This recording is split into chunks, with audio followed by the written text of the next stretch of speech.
आज मैं आपको यूजीसी नेट का जो फर्स्ट पेपर है, ठीक है, उसके क्वेश्चन करा रहा हूँ। इसके जो पहले क्वेश्चन है मैं आपके जो ये फर्स्ट वीडियो में करा चुका हूँ, वो आप देख सकते हैं, ठीक है। ये मेरी सेकंड वीडियो है, ठीक है। तो इसमें जो मैं क्वेश्चन करा रहा हूँ, इसका फर्स्ट क्वेश्चन देखिएगा कि ये रीजनिंग का क्वेश्चन है कि एक कोड विशेष में टीचर को BGCEJGT के रूप में लिखा गया है। चिल्ड्रन का कोड क्या होगा? तो हम क्या देखते हैं कि टीचर और इसमें जो कोड है, इसमें हम लॉजिक देख लेते हैं कि इन दोनों में लॉजिक क्या है, ठीक है।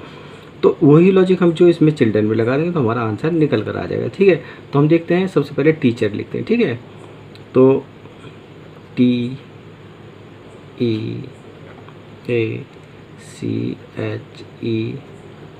ये टीचर हो गया, ठीक है। इसका जो कोड है वो इसके जस्ट नीचे लिख लीजिएगा, BGC और E और ये JGT ये है। तो इसमें आप लॉजिक देख लीजिएगा। तो इसमें लॉजिक आपका क्या है कि TV, यानी कि इसमें जो आपका ये +2 है, ठीक है, यानी कि TUV, यानी कि एक छोड़ के जो दूसरा अक्षर है, यानी कि +2 है आपका। ऐसे का EFG, इसमें भी आपका +2 है। इसका AB और C, यानी कि +2 है आपका। ऐसे ही C के बाद DE, इसमें भी आपका +2 है। इसके बाद HIJ +2 है। E का FG +2 है। R का ST, ठीक है, यानी इससे नेक्स्ट दूसरे अक्षर है, ठीक है, यानी इस समय इसमें जब +2 किया गया है, ठीक है। अब हम क्या करना है, हमें चिल्ड्रन में भी इसी तरह कर लेते हैं ना। तो चिल्ड्रन आपका CHILDREN, ठीक है। अब C का +2 रखना है, ठीक है। तो C का +2 क्या हो जाएगा आपका E, क्योंकि CDE हो जाएगा, ठीक है। H का आपका क्या हो जाएगा +2। J, I का क्या हो जाएगा आपका K, L का क्या हो जाएगा, L के बाद MN, ठीक है, N हो जाएगा। D का EF, R का ST और E का क्या हो जाएगा EF और E हो जाएगा आपका G और N का क्या हो जाएगा OP। तो ये आपका आंसर आ जाएगा और ये आंसर आपका कौन सा है, दूसरा आंसर है आपका, ठीक है। तो इसका आंसर आपका क्या हो जाएगा, B हो जाएगा, ठीक। इसके बाद आपका जो नेक्स्ट क्वेश्चन है, इसमें कहा गया है कि किसी व्यक्ति को सेब तथा आम दोनों को खरीदना है। एक सेब की कीमत 7 रुपये है, जबकि एक आम की कीमत 5 रुपये है। यदि उस व्यक्ति के पास 38 रुपये हैं तो वह कितने सेब खरीदेगा? तो सेब की बात हो रही है, सेब कितने खरीदने, ठीक है। तो इसमें क्या कहा गया है कि एक सेब की कीमत निकाल देते हैं पहले। तो एक सेब की कीमत कितनी है, 7 रुपये, और एक आम की कीमत कितनी है, 5 रुपये, ठीक। और हमारे पास जो पैसे हैं उस व्यक्ति के पास कितने हैं, वो हैं आपके 38 रुपये हैं, ठीक है। तो अब हमें क्या करना है कि हमारे पास 38 रुपये हैं और हमें सेब के खरीदने पहले, तो ठीक है। तो हम क्या करते हैं कि 7 जो सेब खरीद लेते हैं, ठीक है, कितने, वो 4 सेब खरीद लेते हैं हम 7 रुपये के रेट में, ठीक है। तो जब हम क्या करते हैं कि 7 रुपये के रेट में 4 खरीद लेंगे तो हमारा कितना हो जाएगा, 7 चौक 28 रुपये हमारे खर्च हो गए। अब हमारे पास कितने बचे हैं, 38 में से जब 28 चलेंगे कितने बचेंगे, 10 बचेंगे। और 5 रुपये का एक सेब है, ठीक है। जब 5 रुपये का एक सेब है तो हम क्या करेंगे, 2 सेब खरीद लेंगे तो हमारे कितने हो जाएंगे, 10। तो टोटल हमारा कितना हो जाएगा, 38 रुपये हो जाएगा, ठीक है। तो हमने इसमें कितने सेब खरीदे हैं कि वह कितने सेब खरीदेगा, 4 सेब। तो हमें 4 सेब खरीदेगा, इसका आंसर हो जाएगा हमारा D आंसर हो जाएगा। अब हमारा नेक्स्ट क्वेश्चन है कि एक महिला को इंगित करते हुए एक आदमी ने कहा कि उसके एकमात्र भाई का पुत्र मेरी पत्नी का भाई है। वह महिला उस आदमी की क्या लगती है? तो महिला से को इंगित करते कह रहा है, ठीक है। तो महिला यानी कि आप M, इसको इंगित करते हुए कहा है कि उसके एकमात्र भाई, ठीक है, एकमात्र भाई का पुत्र, भाई यानी कि इसका ब्रदर, ठीक है। अब वो कह रहा है कि इसका जो पुत्र है एस, वो मेरी पत्नी का भाई है। तो जब मेरी पत्नी का भाई हो गया, ठीक है, तो ये मेरी पत्नी का भाई, तो ये मेरे क्या हो जाएंगे, ससुर हो जाएंगे, और ये ससुर की क्या हो जाएगी, बहन हो जाएगी। तो इसका आंसर क्या हो जाएगा, ससुर की बहन। इसका आंसर डी हो जाएगा, ठीक है। ये इसका आंसर हो जाएगा आपका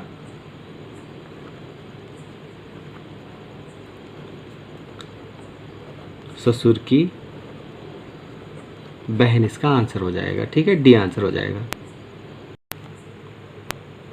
देखिएगा नेक्स्ट क्वेश्चन दिया है, ये सीरीज का दिया है, इसमें कुछ ये जो अंकों की सीरीज दी गई है, ठीक है। इसमें क्या कहेगा कि इन सीरीज में उत्तरोत्तर संख्याओं के कितने युग्मों के बीच 2 का अंतर है, ठीक है। तो ऐसी युग्म देखना है कि जिसमें अंतर 2 का हो, ठीक है। तो अब आप इसमें शुरू में आ जाइए, 6 4 2 का अंतर है, एक तो ये हो गया हमारा, ठीक है।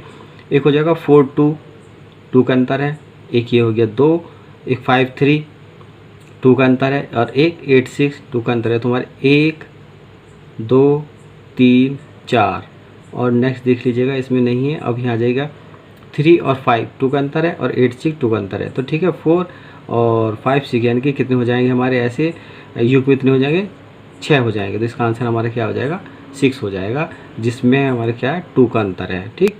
नेक्स्ट हमारा कि 40 विद्यार्थियों की एक कक्षा के प्राप्तांकों का मध्यमान 65 है, कक्षा के आधे विद्यार्थियों का प्राप्तांक मध्यमान 45 है, यानी कि 40 के आधे कितने हो गए आपके, 20 यानी कि 20 विद्यार्थियों का प्राप्तांक आपका 45 है।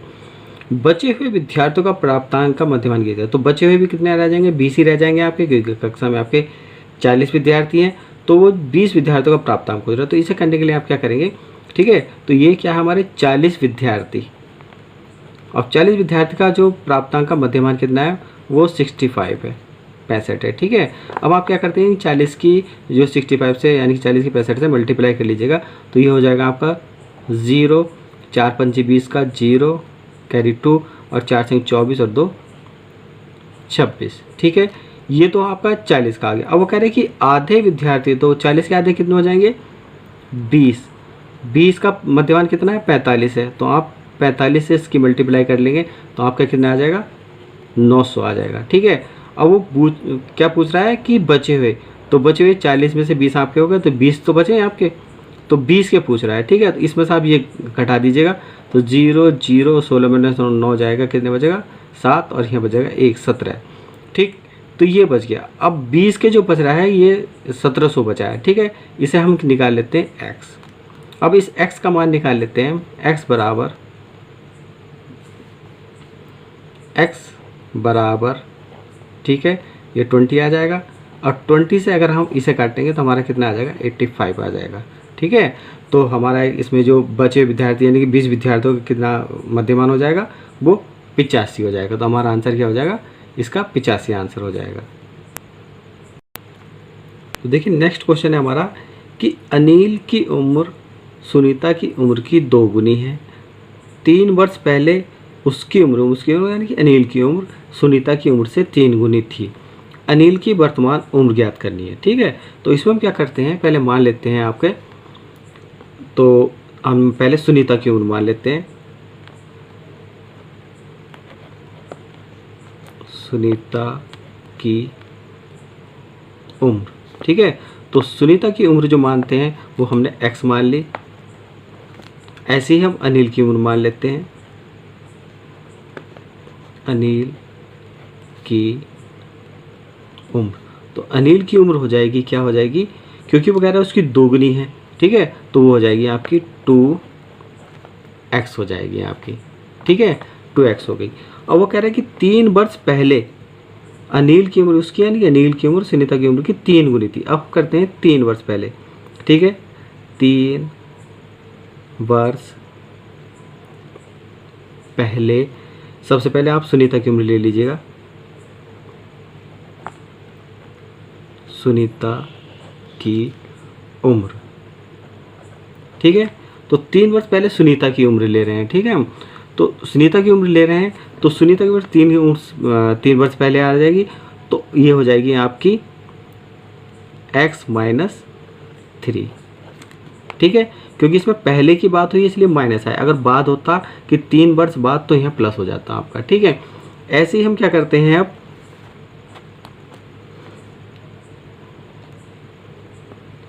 3 वर्ष पहले अनिल की उम्र। ठीक है, अब हम अनिल की उम्र लेते हैं, तो अनिल की उम्र भी ऐसी हो जाएगी। अनिल की उम्र कितनी थी, 2x है, तो हो जाएगी हमारी 2x माइनस 3 हो जाएगी। ठीक, अब आ जाइएगा, क्योंकि उसमें क्वेश्चन में कहा गया कि 3 वर्ष पहले उसकी यानी कि अनिल की उम्र सुनीता की उम्र की 3 गुनी थी। तो अब आप क्या करते हैं कि सुनीता की उम्र की 3 गुनी कर दीजिएगा। आप सुनीता की उम्र की 3 गुनी करनी है, बस आपको ये ध्यान रखना है। ठीक है, तो ये हो जाएगी आपकी सुनीता की उम्र क्या x माइनस 3 है, तो इसे 3 गुनी कर दीजिएगा आप, यानी कि 3 गुनी आप कैसे करेंगे, x माइनस 3। ठीक है, ये हो गई। और अब लिख दीजिएगा आप किसकी, अनिल की उम्र लिख दीजिएगा। अनिल की उम्र है आपकी 2x माइनस 3, ये हो जाएगी आपकी। अब क्या करिएगा देखिएगा इसे, क्योंकि इन दोनों के बीच में मल्टीप्लाई छुपी है, तो इसे मल्टीप्लाई के लिए तो ये हो जाएगी आपकी 3x माइनस 3 तिया 9। ठीक है, और अनिल की उम्र आपकी है 2x माइनस 3, हमने इसे ब्रैकेट से बाहर कर लिया। अब हम क्या करते हैं, इनका पक्षांतर कर देते हैं। ठीक है, x की संख्याओं को एक साथ रख देते हैं, तो ये हमारा 3x है। 3x अभी बराबर से जब इक्वल होता है, बराबर होता है, तो अगर कोई संख्या या अंक हम जब इधर को उठाते हैं तो मतलब पक्षांतर करते हैं, तो अगर प्लस का होता है तो माइनस हो जाता है। तो ये हमारा 2x जो प्लस का है, तो जब हम इधर रखेंगे तो हमारा क्या हो जाएगा, माइनस का हो जाएगा, ये हो जाएगा हमारा 2x। ठीक है, बराबर। अब आ जाइएगा, ये माइनस का 3 है, माइनस का 3, क्योंकि हमने इस 2x का इधर को पक्षांतर किया था, तो अब हम इस वाले अंक का इधर को पक्षांतर करेंगे। अब ये जो माइनस के 9 है, अब जब हम इसका राइट साइड को पक्षांतर करेंगे तो ये माइनस का क्या हो जाएगा, हमारा प्लस का 9 हो जाएगा। ठीक, अब देखिएगा इसे सॉल्व कर लीजिएगा, 3x माइनस 2x, तो 3x में जब 2x जाएंगे तो कितने बच जाएगा, हमारा 1x बच जाएगा। ठीक, अब ये माइनस के हैं, ये प्लस के, तो माइनस प्लस माइनस, तो आप 9 में से जब 3 घटाएंगे तो कितने बच जाएगा, 6 बच जाएगा आपका। यानी कि x का मान जो आ गया है वो आपका कितना आ गया है, 6 आ गया। ठीक है, और x की जो उम्र थी यानी कि ये आपकी सुनीता की उम्र आ गई है, क्योंकि s जो थी वो हमारी सुनीता की उम्र थी। हमें जो निकालनी है, किसकी उम्र निकालनी है, अनिल की उम्र निकालनी है। ठीक है, इस अनिल की उम्र निकालनी है, तो अनिल की उम्र में क्या कह रहा है, उसकी 3 गुनी है। ठीक है, सॉरी 2 गुनी है, तो हम इसका क्या करते हैं, 2 गुनी कर देते हैं। यानी कि अनिल की उम्र जो हमने मानी थी वो क्या मानी थी, 2x मानी थी। तो अब 2x में अगर हम इस x का मान रखते हैं, कैसे, तो 2 मल्टीप्लाई x का मान है हमारा 6, तो 6 दूनी कितना हो जाएगा, ये हो जाएगा आपका 12 हो जाएगा। ठीक है, तो अनिल की वर्तमान उम्र जो हो जाएगी वो आपकी क्या हो जाएगी, वो 12 वर्ष हो जाएगी। तो इसका आंसर आपका आ जाएगा C, 12 वर्ष इसका आंसर आ जाएगा। इसके बाद नेक्स्ट क्वेश्चन है कि निम्नलिखित में से कौन सा एक सोशल नेटवर्क है। ठीक है, इनमें से तो सबसे पहले जाएगा amazon.com, eBay, gmail.com, ट्विटर। तो amazon.com और जो eBay जो .com है, ये आपकी क्या है, ऑनलाइन शॉपिंग वेबसाइट है। amazon.com और eBay ये आपकी ऑनलाइन शॉपिंग वेबसाइट है। gmail जो .com है, वो gmail.com जो है आपकी ये ईमेल सेवा की साइट है। ठीक है, और इसके बाद आता है आपका ट्विटर जो है वो आपका माइक्रो ब्लॉगिंग वेबसाइट होती है। ठीक है, माइक्रो ब्लॉगिंग साइट होती है। तो इसका मतलब आपकी सोशल नेटवर्क से जो आप जोड़ सकते हैं वो इसे ट्विटर को ही जोड़ सकते हैं। इसका आपका आंसर हो जाएगा ट्विटर हो जाएगा। ठीक, इसके बाद नेक्स्ट है किस समष्टि सूचना पैरामीटर है जबकि संगत सैंपल सूचना को क्या कहा जाता है। ठीक है, तो समष्टि सूचना पैरामीटर, समष्टि क्या होता है कि समष्टि में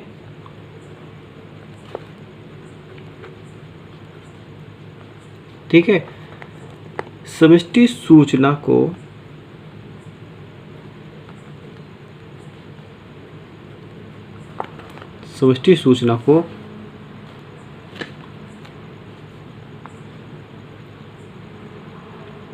माध्य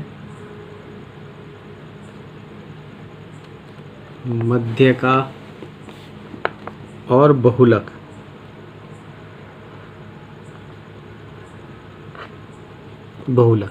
ठीक है, तो समष्टि सूचना को माध्य मध्यका बहुलक के द्वारा ही व्यक्त किया जा सकता है,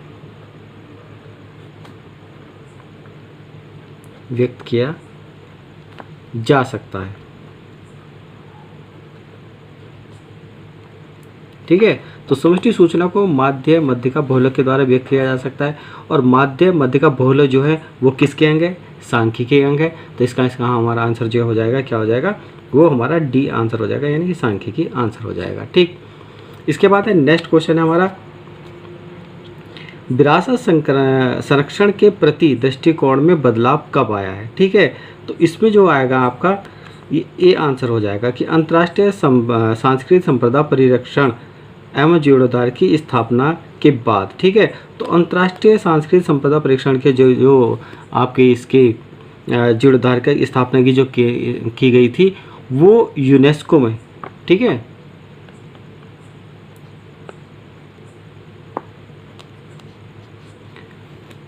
यूनेस्को की सहायता से 1959 में, ठीक है, तो यूनेस्को की सहायता से 1959 में अंतर्राष्ट्रीय सांस्कृतिक संपदा परीक्षण एवं जीर्णोद्धार की स्थापना की गई थी। तो इसके बाद जो हमारे विरासत संरक्षण के प्रति दृष्टिकोण में बदलाव आ गया था। तो इसका आंसर हमारा ए हो जाएगा। ठीक, नेक्स्ट क्वेश्चन है आपका कि इस अंतर सरकारी संगठन की सराहना किस लिए की गई है? ठीक है, तो अंतर सरकारी संगठन की सराहना इसलिए की गई थी कि इन्होंने क्या 126 देशों की सदस्यता वाले जो व्यावसायिकों को प्रशिक्षण प्रदान करने की तकनीकी विशेषज्ञता की में साझेदारी कराने के लिए इनकी सराहना की गई थी। ठीक है, ये जो फर्स्ट ऑप्शन दिया है ना आपको, सदस्यों की संख्या तक 126 तक बढ़ाने के लिए, वो 126 संख्या तक बढ़ाने के लिए नहीं, बल्कि 126 देशों के सदस्य वाले, जो पहले से ऑलरेडी 126 देश सदस्य थे, उन सदस्यों को क्या किया गया था?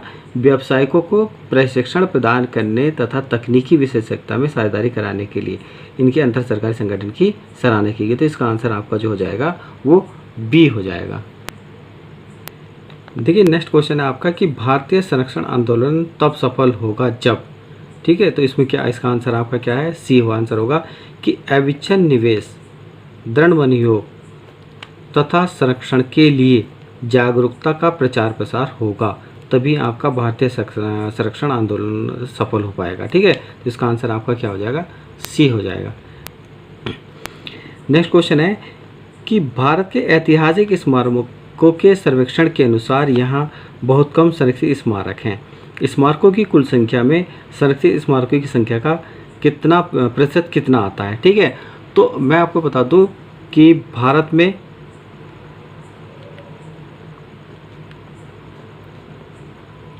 लगभग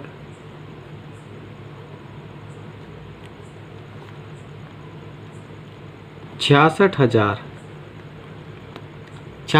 स्मारक हैं। ठीक है, भारत में, तो भारत में लगभग जो 66,000 स्मारक हैं। अब इसमें जो संरक्षित स्मारक हैं,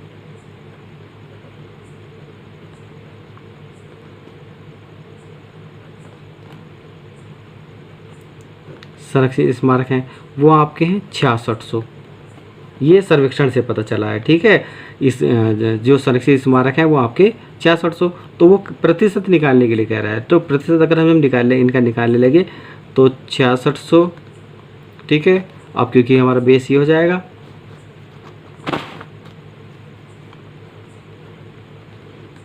66,000, क्योंकि परसेंटेज निकालनी है, आप 100 रख देंगे आप पर, तो ये 2 जीरो से ये ख़त्म और इस जीरो से ये जीरो खत्म। अगर आप इसे आप इसके डिवाइड करोगे तो कितना बजाय आ जाएगा आपका 10। इसका मतलब जो है आपका वो 10% जो ही हमारे जो संरक्षित स्मारक हैं कुल भारतीय स्मारकों में, वो कितने, वो 10% ही स्मारक जो आपके संरक्षित है। तो इसका आंसर जो आ जाएगा वो ए आंसर आ जाएगा आपका। नेक्स्ट क्वेश्चन है कि अपनी सांस्कृतिक विरासत के संरक्षण के लिए भारत को यूरोप से क्या सीखना चाहिए। ठीक है, इसके ऑप्शन दिए गए हैं। ठीक है, इसमें से आपको बताना है। ठीक है, तो इसका आंसर होगा आपका, एक तो फर्स्ट हो जाएगा कि सांस्कृतिक विरासत के संरक्षण के लिए पर्याप्त बजट का प्रावधान होना चाहिए। ठीक है, ये सही है। इसका फिर थर्ड हो जाएगा कि पर्याप्त धनराशि उपलब्ध कराने के लिए सरकार को बाध्य करना चाहिए।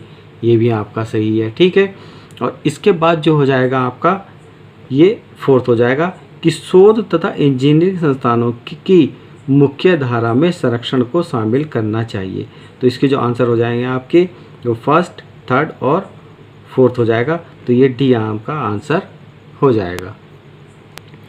नेक्स्ट क्वेश्चन है आपका कि इंटेक को देश की सांस्कृतिक विरासत के योगदान के लिए जाना जाता है। तो इंटेक का पूरा नाम पूछ रहे हैं, तो क्योंकि देश की संस्कृति विरासत के पूछ रहे हैं तो एक ठीक है, तो वो इंडियन की बात होगी। तो इसका हो जाएगा Indian national trust for art and culture heritage.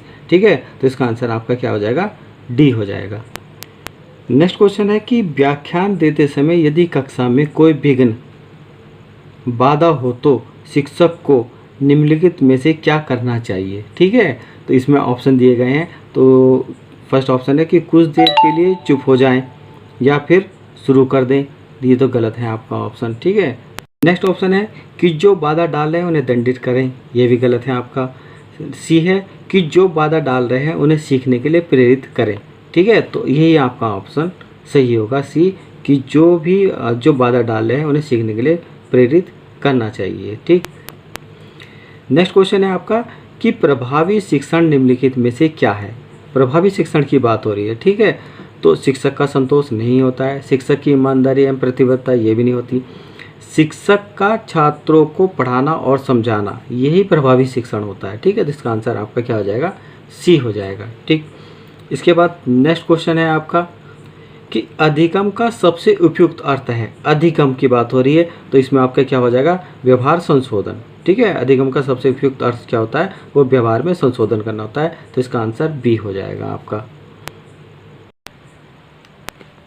इसके बाद नेक्स्ट क्वेश्चन है आपका कि पेयजल में कुल द्रवीभूत ठोस पदार्थ का साधारण निम्नलिखित में से अधिक नहीं होना चाहिए। तो पेयजल की बात है, पेयजल में क्या होना चाहिए कि वो 500 मिलीग्राम पर लीटर से अधिक नहीं होना चाहिए। तो इसका आंसर जो हो जाएगा आपका, वो क्या हो जाएगा, ए हो जाएगा आपका। ठीक है, नेक्स्ट आपका कि चिपको आंदोलन सर्वप्रथम प्रारंभ किया था। तो चिपको आंदोलन जो प्रारंभ किया गया था वो आपके सुंदरलाल बहुगुणा द्वारा किया गया था। ठीक है, और ये चिपको आंदोलन जो कि इसकी शुरुआत हुई थी वो उत्तराखंड के चमोली से हुई थी। ठीक है, चमोली से हुई थी। तो इसमें क्या करा गया, तो वहाँ के जो ठेकेदार जो लगातार वनों को काट रहे थे, तो वहाँ की जो स्त्री पुरुष थे उन्होंने क्या करा था कि वो पेड़ों से चिपक कर खड़े हो गए और उन पेड़ों को नहीं काटने दिया। तो इसलिए इसे चिपको आंदोलन कहा जाता है। ठीक है, तो इसका चिपको आंदोलन का सर्वप्रथम प्रारंभ किया गया था वो सुंदरलाल बहुगुणा द्वारा किया गया था। तो इसका आंसर सुंदरलाल बहुगुणा हो जाएगा। ठीक, इसके बाद है 38 में कि आँखों में जलन के लिए के उत्तरदायी प्रकाश रसायन यानी कि फोटोकेमिकल युक्त धूम कोहरे के घटक हैं। तो धूम कोहरे के घटक जो होते हैं वो आपके SO2 और NO2 होंगे। तो इसका आंसर आपका बी आंसर हो जाएगा। नेक्स्ट क्वेश्चन है आपका, इसमें कथन और तर्क दिए गए हैं। ठीक है, तो इसमें कहा गया है कि कुछ कार्बनिक एरोसॉल कैंसरजनक हो सकते हैं। कारण दे रहा है आर में कि उनमें बहुचक्रीय एरोमेटिक कार्बन हाइड्रोकार्बन हो सकते हैं। ठीक है, हो सकते की बात हो रही है। तो इसमें क्या कहा, इसमें कौन सा कथन सही होगा, तो ए इसमें जो है आपका वो ए और आर दोनों सही हैं, परंतु आर जो है वो ए की व्याख्या नहीं करता है। क्यों नहीं करता है, क्योंकि इसमें हो सकते की बात होगी, यानी कि यह डाउटफुल हो रहा है। ठीक है, तो इसलिए ये ठीक से जो है इसकी ए कथन की जो आर व्याख्या नहीं कर पा रहा है। तो इसका आंसर हो जाएगा ए और आर दोनों सही हैं, परंतु आर ए की सही व्याख्या नहीं करता है। तो इसका आंसर आपका क्या हो जाएगा, वो बी हो जाएगा आपका। नेक्स्ट क्वेश्चन है आपका कि ज्वालामुखी उद्गार प्रभावित करते हैं, यानी कि ज्वालामुखी जब फटती है तो कौन किस चीज़ को प्रभावित करते हैं। तो इससे क्या होता है, स्थलमंडल, जयमंडल और वायुमंडल तीनों ही प्रभावित होते हैं। तो इसका आंसर आपका क्या हो जाएगा, सी हो जाएगा। नेक्स्ट है आपका कि भारत का सबसे पहला प्रतिरक्षा विश्वविद्यालय किस राज्य में है? तो वो प्रतिरक्षा विश्वविद्यालय जो है आपका हरियाणा में है, तो इसका आंसर आपका क्या हो जाएगा? हरियाणा हो जाएगा। इसके बाद नेक्स्ट क्वेश्चन है कि भारत में अधिकतर विश्वविद्यालय, ठीक है, तो इसका आंसर हो जाएगा आपका सी, कि भारत में अधिकतर विश्वविद्यालय शिक्षण शोध करते हैं तथा परीक्षा कराते हैं, ठीक है, तो इसका आपका सी हो जाएगा। नेक्स्ट है आपका कि निम्नलिखित में से कौन सी संवैधानिक संस्था नहीं है, ठीक है, तो इसमें आपकी डी आंसर हो जाएगा योजना आयोग। योजना आयोग जो आपकी वो संवैधानिक संस्था नहीं है, यानी कि संविधान में योजना आयोग का कहीं भी वर्णन नहीं किया गया, और योजना आयोग का नाम बदलकर अब नीति आयोग कर दिया गया, तो इसका आंसर आपका क्या हो जाएगा? डी हो जाएगा। नेक्स्ट क्वेश्चन है आपका कि निम्नलिखित में से कौन सा कथन सत्य नहीं है, ठीक है, तो इसमें नहीं, सत्य की नहीं बात हो रही है, ठीक है, तो इसमें आपका आंसर हो जाएगा ए, कि भारत में संसद सर्वोपरि है। ये आपका कथन सत्य नहीं है। क्यों? बाकी आपके सत्य हैं कि भारत के सर्वोच्च न्यायालय को न्यायिक जांच का अधिकार होता है, सत्य होता है। केंद्र तथा राज्यों में शक्तियों का बंटवारा है, ये भी आपका सही है। राष्ट्रपति को सलाह देने के लिए मंत्रिपरिषद है, ये भी सही है, ठीक है, तो इसमें आंसर कौन सा कथन सत्य नहीं है? कि भारत में संसद सर्वोपरि है, ये इसका आंसर हो जाएगा, ठीक है। नेक्स्ट क्वेश्चन है आपका कि निम्नलिखित में से कौन सा कथन भारतीय लोकतंत्र के गणतांत्रिक स्वरूप को दर्शाता है, ठीक है, लोकतांत्रिक की बात हुई है, ठीक है। लोकतांत्रिक गणतंत्र क्या होता है कि जिसमें लोकतंत्र यानी कि जनता अपने किसी पसंदीदा जो नेता होते हैं, ठीक है, उनका चयन करती है, ठीक है, तो इसमें आपका डी आंसर हो जाएगा कि चयनित राष्ट्रपति या सीधे या परोक्ष रूप से चयनित संसद, ठीक है, तो इसका आपका आंसर हो जाएगा डी हो जाएगा। नेक्स्ट क्वेश्चन है कि राज्यपाल द्वारा नियुक्त निम्न में से किसको केवल राष्ट्रपति द्वारा हटाया जा सकता है, ठीक है, तो इसमें आंसर आपका हो जाएगा बी, कि राज्य के लोक सेवा आयोग के सदस्यों को राष्ट्रपति द्वारा हटाया जा सकता है, तो इसका आंसर आपका बी हो जाएगा। नेक्स्ट क्वेश्चन है कि यदि दो छोटे व्रत क्रमशः पुरुष वर्ग तथा वनस्पति वर्ग को प्रदर्शित करते हैं तथा एक बड़ा व्रत मृत्यु यानी नश्वर को प्रदर्शित कर रहे, तो निम्न में से कौन सा चित्र यह प्रदर्शित करता है कि सभी पुरुष नश्वर हैं? तो देखिए, पुरुष नश्वर होते हैं, वनस्पति भी नश्वर होती हैं, और वो किसके अंतर्गत आती हैं? नश्वर के अंतर्गत आती हैं, तो इसका आपका जो आंसर हो जाएगा बी हो जाएगा कि ये बड़ा व्रत जो है वो आपका क्या हो जाएगा? नश्वर हो जाएगा, और ये आपके पुरुष वर्ग हो जाएंगे, ये वनस्पति वर्ग हो जाएंगे, यानी कि नश्वर में आपके दोनों ही आ जाएंगे, तो इसका आंसर आपका क्या हो जाएगा? बी हो जाएगा। नेक्स्ट क्वेश्चन है आपका कि निम्नलिखित तालिका में इलेक्ट्रॉनिक वस्तुएं बनाने वाली एक फैक्ट्री द्वारा टीवी तथा एलसीडी के उत्पादन का वर्ष 2006 से 2010 तक का ब्यौरा प्रस्तुत किया गया है। तालिका को ध्यान से पढ़िए और प्रश्न 48 से 50 के उत्तर दीजिए, ठीक है, तो ये तालिका वाले क्वेश्चन भी आपके जो नेट के क्वेश्चन पेपर में जरूर आते हैं, ठीक है, इसे भी देख लीजिएगा आप। देखिए, ये तालिका दी गई है, ठीक है, इसमें वर्ष दिए गए हैं, टीवी का उत्पादन दिया गया और एलसीडी का उत्पादन दिया गया। 2006 में टीवी 6000 का उत्पादन होता और एलसीडी का 7000 का। 2007 में 9000 टीवी का उत्पादन हुआ और एलसीडी का 9400 का। 2008 में टीवी का उत्पादन हुआ 13000 का और एलसीडी का 9000 का, और 2009 में 11000 टीवी और एलसीडी का उत्पादन हुआ है 10000 का, और 2010 में टीवी का उत्पादन हुआ 8000 का और एलसीडी का हुआ है 12000 का। अब इसमें क्वेश्चन दिया गया है कि किस वर्ष में इलेक्ट्रॉनिक वस्तुओं का उत्पादन सबसे अधिक रहा है, ठीक है, किस वर्ष में? तो इसमें देखिएगा कि 2006 में आपका टीवी 6000 है और एलसीडी 7000, 6 7 13000 हो जाएंगे, ठीक है। 2007 में 9000 टीवी हैं और एलसीडी जो हो जाएंगे आपके 9400 हो जाएंगे, तो ये 18400 हो गए, ठीक। इसके बाद 2008 में 13000 टीवी हैं और एलसीडी जो है 9000 हैं, तो 13 और 9 कितने हो जाएंगे? 22000 हो जाएंगे। और 2009 में 11000 तो टीवी हैं और एलसीडी जो है आपके 10000 हैं, तो 11 और 10 कितने हो जाएंगे? 21000 हो जाएंगे। और 2010 में टीवी जो 8000 हैं और एलसीडी आपके 12000, तो 12 8 20 हो जाएंगे। तो इसका सबसे अधिक उत्पादन जो हुआ है वो आपका 2008 वर्ष में हुआ है, क्योंकि 13000 टीवी और 9000 एलसीडी, और 13 और 9 को अगर हम प्लस करते हैं तो कितना 13 9 22, यानी 22,000 उत्पादन 2008 में होता है। इसका आंसर हमारा क्या हो जाएगा, सी हो जाएगा। ठीक, देखिए नेक्स्ट क्वेश्चन है आपका कि 2006 से 2008 तक टीवी तथा एलसीडी के उत्पादन के मध्यमान का अंतर ज्ञात करें। मध्यमान निकालना आपका, ठीक है। तो 2006 में आपके जो टीवी का उत्पादन हुआ था, ठीक है, वो हुआ था आपका 2006 में हुआ था आपका 6,000, और 7 में आपका हुआ है 9,000, और 8 में हुआ है आपका 13,000। अगर हम इन तीनों को काउंट कर लेते हैं तो हमारा आ जाएगा 28,000, 28,000 आ जाएगा। ठीक है, ये 28,000 आ गया हमारा।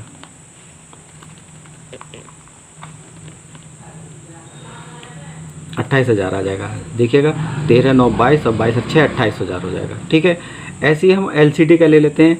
एलसीडी जो हो गया हमारा, ठीक है, 2006 में हमारी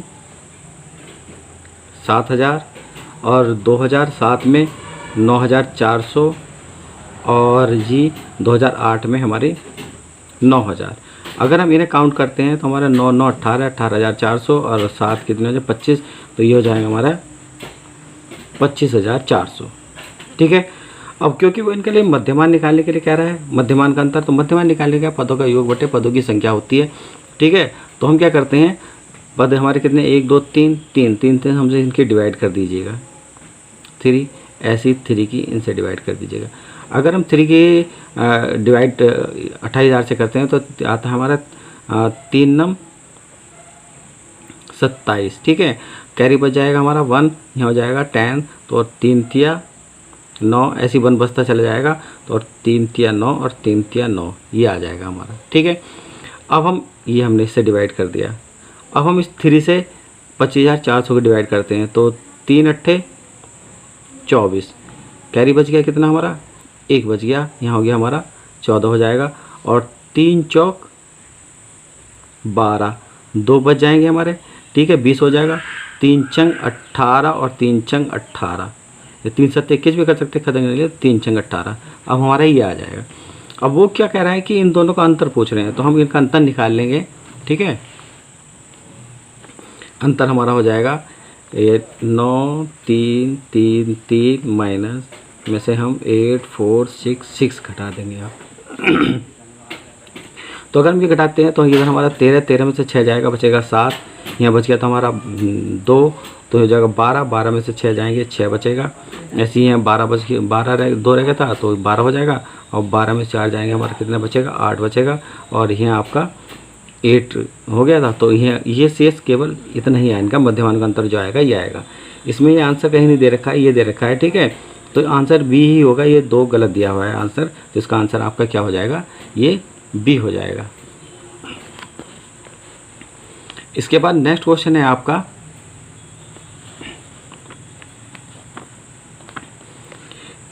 कि वह कौन सा वर्ष है जिसमें टेलीविज़न का उत्पादन 2010 में उत्पादित एलसीडी के उत्पादन से का आधा हुआ है। ठीक है, तो ये देखिए क्वेश्चन आप सांडी से ही हो जाएगा, आपका टेबल से ही हो जाएगा आपका ये क्वेश्चन। 2010 में उत्पादित एलसीडी, 2010 में उत्पादित एलसीडी जो हुई थी वो कितनी हुई थी 12,000 हुई थी। अब हमें क्या करना है, टीवी अब देखना है कि 12,000 का आधा टीवी का उत्पादन किस वर्ष में हुआ। तो 12,000 का आधा जो हुआ है वो 6,000 होता है। ठीक है, और 2006 में ही हुआ था, तो इसका आंसर क्या हो जाएगा हमारा 2006 हो जाएगा। कि 2010 में उत्पादित एलसीडी का उत्पादन का आधा वो कौन से वर्ष में हुआ था 2006 में, यानी कि 12,000 का आधा 6,000 हुआ है, तो आंसर हमारा 2006 आंसर हो जाएगा।